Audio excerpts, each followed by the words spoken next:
जय श्री राम। एक कठोपनिषद की कथा है, बहुत प्रसिद्ध है, आपको सुनाते हैं। प्राचीन काल में अरुण नामक एक बहुत तेजस्वी ऋषि थे। उन्होंने अन्नदान करके यश एकत्रित किया था। इसी के कारण उनको वाजश्रवा के नाम से भी जाना जाता था। वाज अर्थात अन्न और श्रवा से आश्रय है दान। अन्न दान करने के कारण उनका नाम वाजश्रवा पड़ा। वाजश्रवा गौतम वंश में उत्पन्न हुए थे। वाजश्रवा अरुण ऋषि के पुत्र थे उद्दालक। उद्दालक को भी सभी लोग वाजश्रवा कहते थे। एक बार की बात है कि ऋषि उद्दालक ने विश्वजीत नामक एक विशाल यज्ञ का आयोजन किया।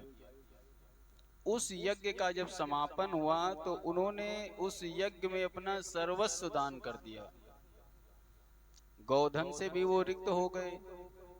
ऋषि उद्दालक का एक नचिकेता नामक पुत्र था। उसके अतिरिक्त उनके कोई संतान भी नहीं थी। जब ऋषि उद्दालक ने यज्ञ किया तो अपना सर्वस्व दान कर दिया। उसी समय नचिकेता बालक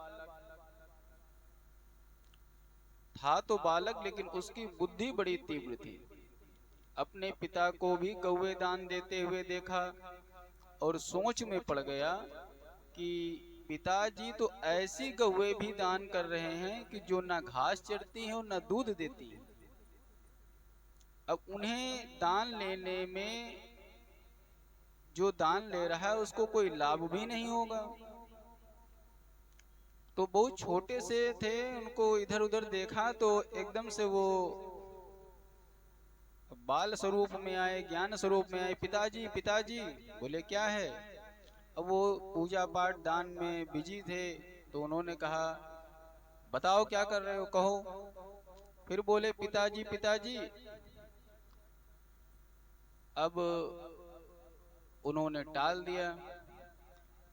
फिर एकदम से आ गए आगे, पिताजी मुझ जैसे पुत्र को भी आप दान देंगे? तो बोले कि हाँ, जब हम सब दान दे रहे हैं, जैसे कोई बच्चा आ जाए तो पिताजी ऐसे पूछते हैं कि हाँ हाँ तुमको भी दे देंगे। तो बोले हाँ, तुम्हें भी दान दे देंगे। अब नचिकेता सोचने लगे, पूछने लगे, पिताजी मैं भी तो आपका पुत्र धन हूँ। हाँ हो तो, अब इस नाते आप मुझे किसे दान देंगे?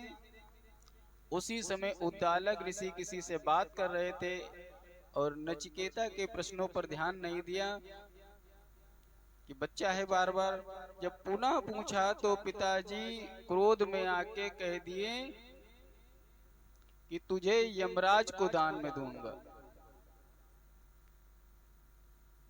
अब खीज में ये बात कह तो दी, लेकिन पिता की झल्लाहट को नजरअंदाज करके बुद्धिमत्ता से पूर्ण बालक नचिकेता अपने पिता के कथन को सोच में पड़ गया। ये सुन करके शिष्य अथवा पुत्र की तीन अवस्थाएं होती हैं। कौन सी? रामचरितमानस में कहा है, पहली उत्तम अवस्था क्या है? पहली उत्तम, दूसरी मध्यम और तीसरी अधम। गुरु अथवा पिता के कथन का अर्थ समझ करके बिना प्रतीक्षा किए ही उस कार्य को कर डालना उत्तम पुत्र है या उत्तम शिष्य है। जैसे मुंह से निकल नहीं पा रहा था महाराज दशरथ के, कैकेयी को वरदान दे दिया कि राम को वन भेजना है, लेकिन राम समझ गए कि पिता का वचन पूरा करना, इसीलिए दुखी हो रहे हैं। और दुखी ना होना होता तो सीधे उन्हीं को मना कर देते, यानी वचन टालेंगे नहीं तो इनका कार्य हमको पूरा करना चाहिए। तो तुरंत वन जाने की तैयारी कर दी। और जो आज्ञा मिलने पर कार्य करे वो होता है मध्यम। और जो अभिप्राय जान ले आज्ञा मिलने पर ये सोचता रहे कि कहा है कर लेंगे, तो वो अधम श्रेणी का हुआ। तो उन्होंने कहा कि अगर मैं अधम श्रेणी का पुत्र नहीं बनना चाहता, फिर एकाएक उनकी विचारधारा पलट गई। अब पता नहीं पिताश्री मुझे यमराज को क्यों देना चाहते हैं, मालूम नहीं यमराज को मुझसे क्या काम है, अब मेरी आवश्यकता उनको क्या होगी। खैर जब पिताश्री ने मुझे बता दिया है तो मैं उनके वचन को झूठा नहीं पड़ने दूंगा। और ऐसा समझ करके विचार करके पुनः अपने पिताजी के पास पहुंचे। उस समय उद्दालक किसी विचार में मग्न थे। नचिकेता ने समझा, लगता है पिताश्री अपने मुंह से निकले शब्दों पर पश्चाताप कर रहे हैं। और वो तत्काल अपने पिता के निकट जाकर बोला, पिताश्री आप व्यर्थ चिंतित हो रहे हैं, आप अतीत और वर्तमान के साधु जनों द्वारा किए गए व्यवहार को विचार करिए। असत्य का आचरण असाधु जन ही किया करते हैं। असत्य के आचरण से कोई अजर अमर नहीं होता है। एक न एक दिन सभी का जीवन पूर्ण हो जाना है और मृत्यु का वर्ण करना है, और फिर पुनः वो नवीन जन्म लेता है। अतः आप सत्य का पालन करते हुए मुझे यमराज के पास जाने की आज्ञा प्रदान करें। नचिकेता की बात को सुना, आश्रय समझ पाते कि उनको बड़ा आश्चर्य हुआ। फिर नचिकेता की सारगर्भित बातों से उन्हें बड़ी प्रसन्नता हुई और उन्होंने नचिकेता को यमराज के पास जाने की आज्ञा दे दी। अब आज्ञा लेकर नचिकेता यमराज के पास जा पहुंचे। यमराज के द्वार पर गए, बैठ गए। नचिकेता को पहरेदार से पता चला कि यमराज जी भ्रमण करने कहीं गए हुए हैं। 3 दिन तक ये यमराज जी के द्वार पर यमपुरी में बैठे रहे, और ये जानकर कि यमराज जी अंदर है नहीं तो भीतर भी नहीं गया, बाहर कोने में बैठे इंतजार कर रहे हैं। भूखे प्यासे 3 दिन तक बैठे रहे। तो यमराज जी जब वापस आए तो उनकी पत्नी ने कहा, स्वामी हमारे द्वार पर ऋषि उद्दालक का पुत्र नचिकेता 3 दिन से भूखा प्यासा अतिथि के रूप में पधारा है, अन्न जल का त्याग किए बैठा है। और अतिथि जो है अग्नि के समान होता है, जिस घर से अतिथि भूखा प्यासा लौट जाए उसके घर का पुण्य नाश हो जाता है, सुख संपदा चली जाती है। इसीलिए बोला गया अतिथि देवो भवः। घर में कोई आए तो उसको 1 गिलास जल ही पिला करके वापस भेजा जाता है। खाली घर में आए हुए व्यक्ति को तुरंत वापस करने की परंपरा हमारे शास्त्रों में नहीं कही गई है। अब आप पात्र में जल लेकर जाएं और अतिथि बालक की सेवा कर उसे संतुष्ट करें।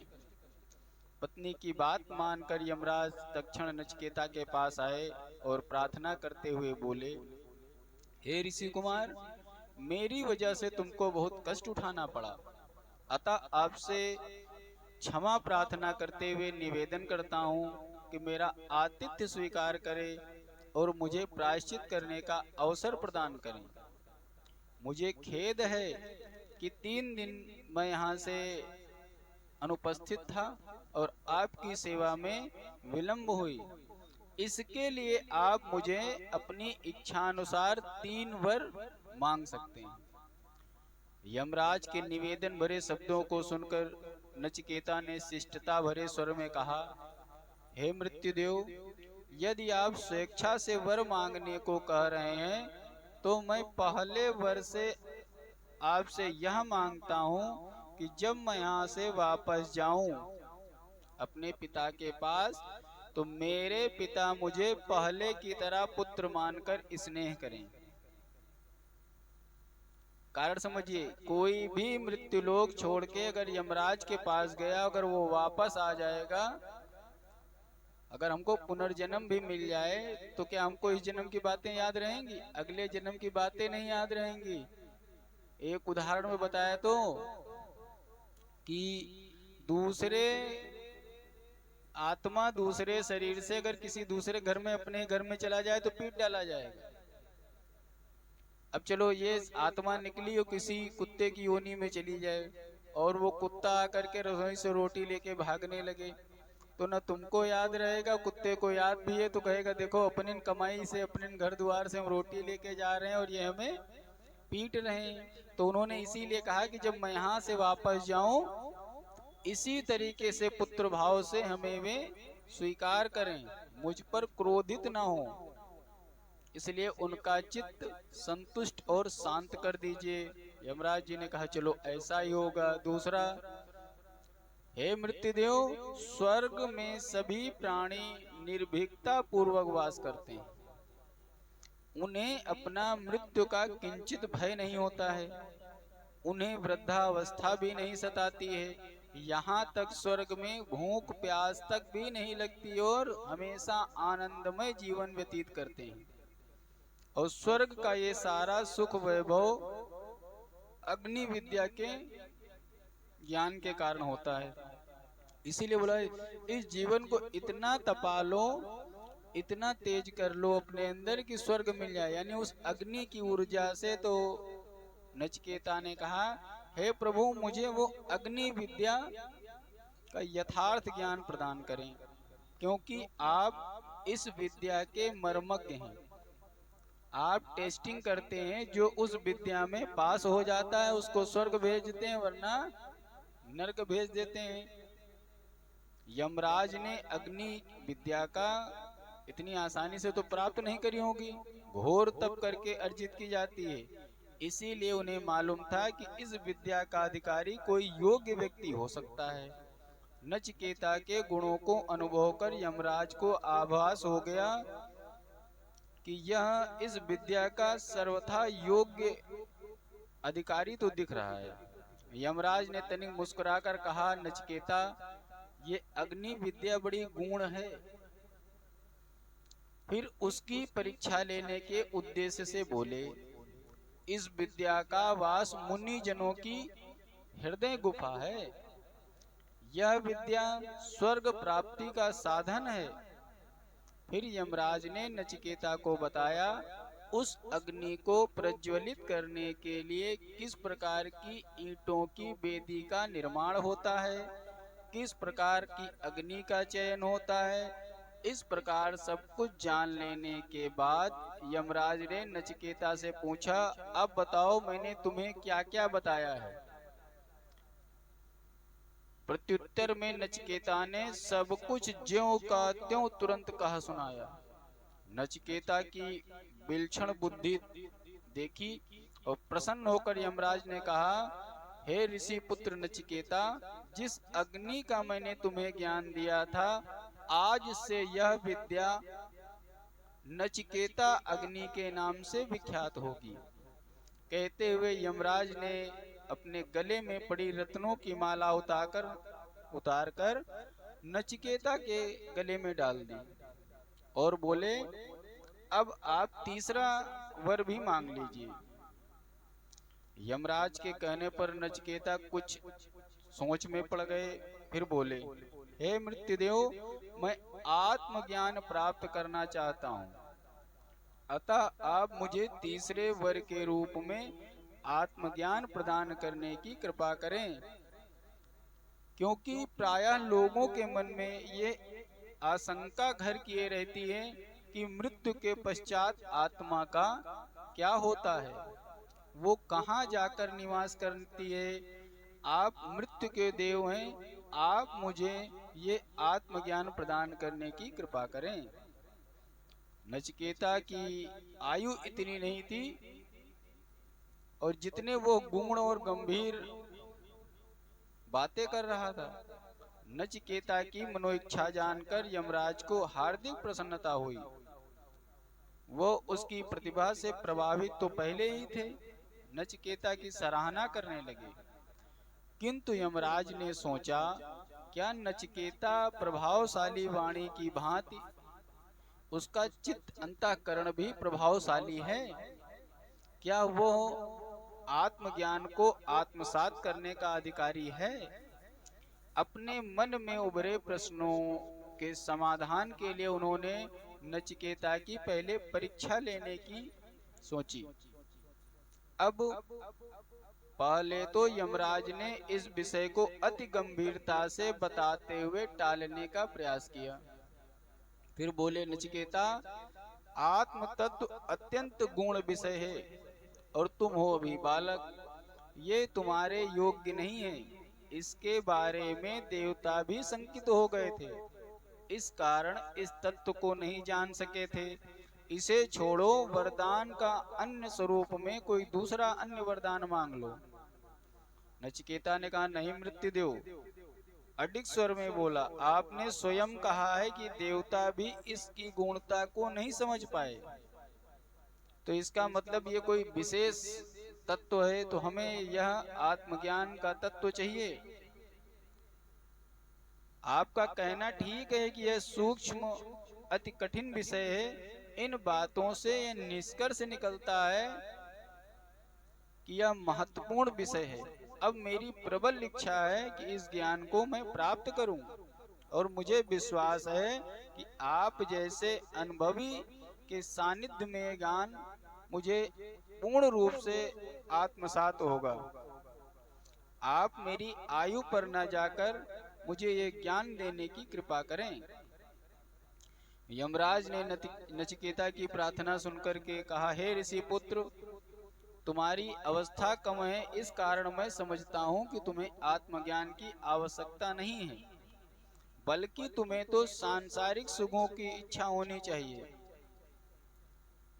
तुमको अभी आत्मज्ञान नहीं लेकर के सांसारिक सुखों के बारे में पूछो,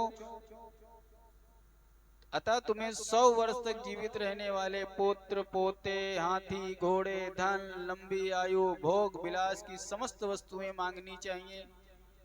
मांगो तो पृथ्वी के शासक बनने का वर मांगो, ये सब मैं तुम्हें वरदान के स्वरूप में दे सकता हूँ। इस प्रकार यमराज ने नचिकेता को बहुत भ्रमित करने का प्रयास किया, किंतु नचिकेता डिगे रहे, प्रलोभन से किंचित प्रभाव उन पर नहीं पड़ा।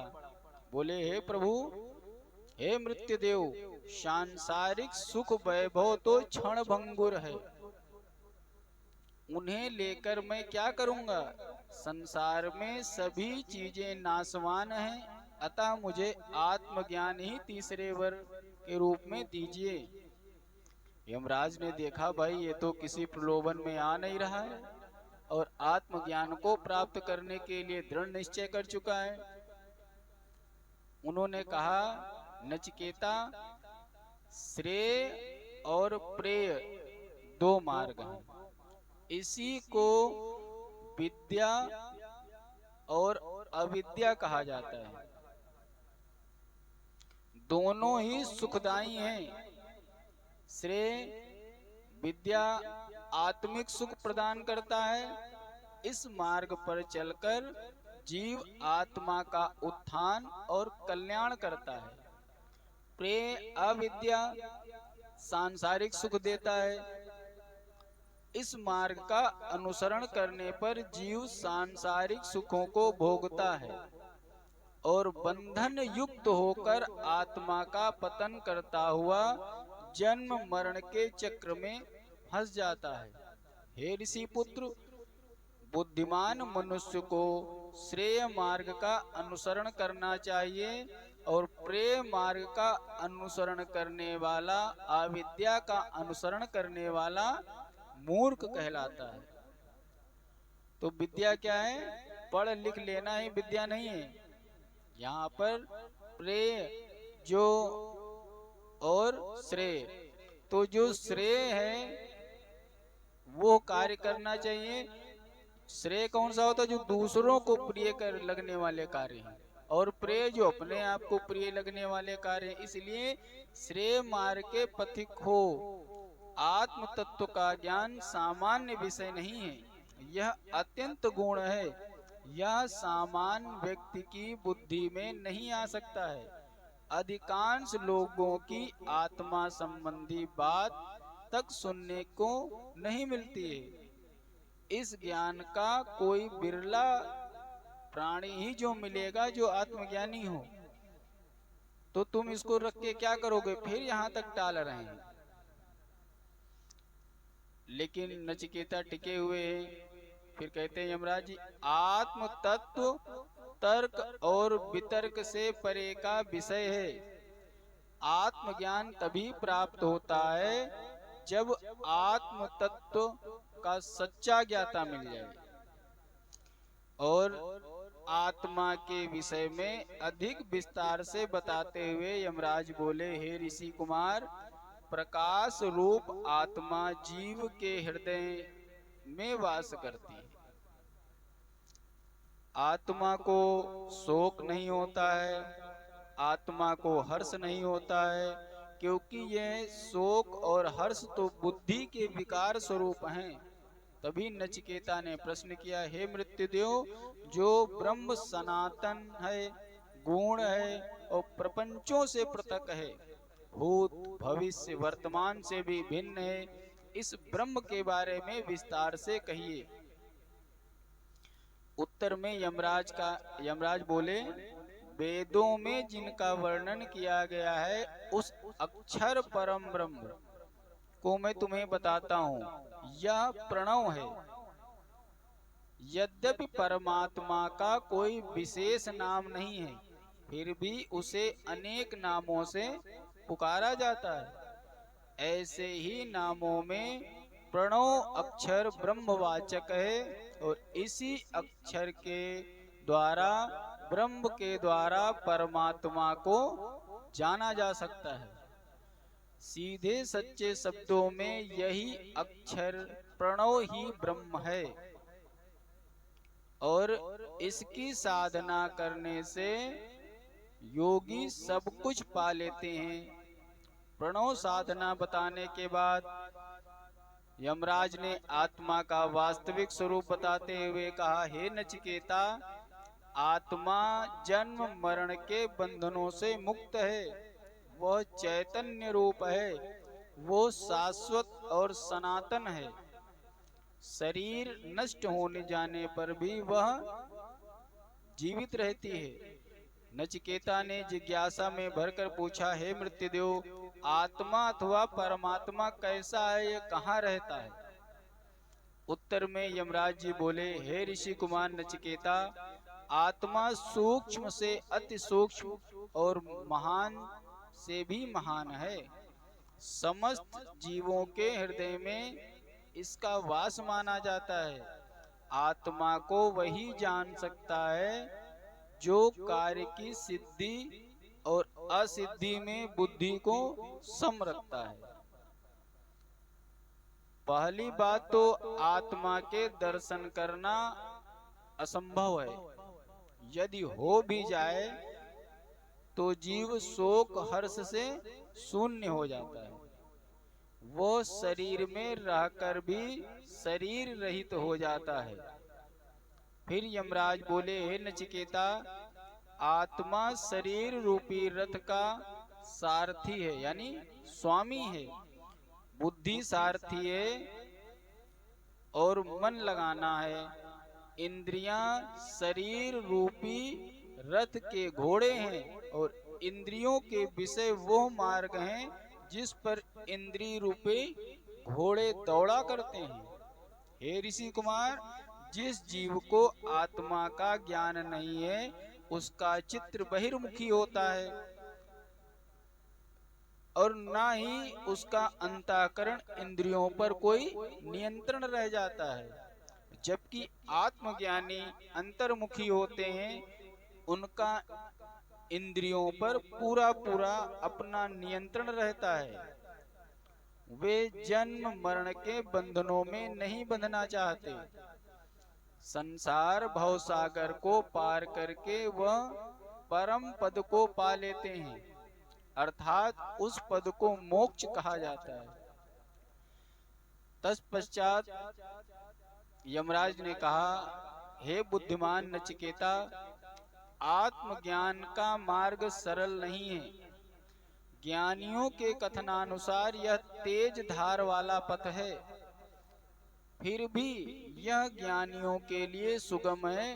अतः तत्व ज्ञानी से आत्मज्ञान प्राप्त करो और परमात्मा सभी जीवों में आत्म रूप से व्याप्त है और जो हृदय रूपी गुफा में परमात्मा के नित्य निरंतर दर्शन करता है, वही शाश्वत परमानंद को प्राप्त करता है और वही परमानंद ही परमात्मा से भेंट करवा देता है।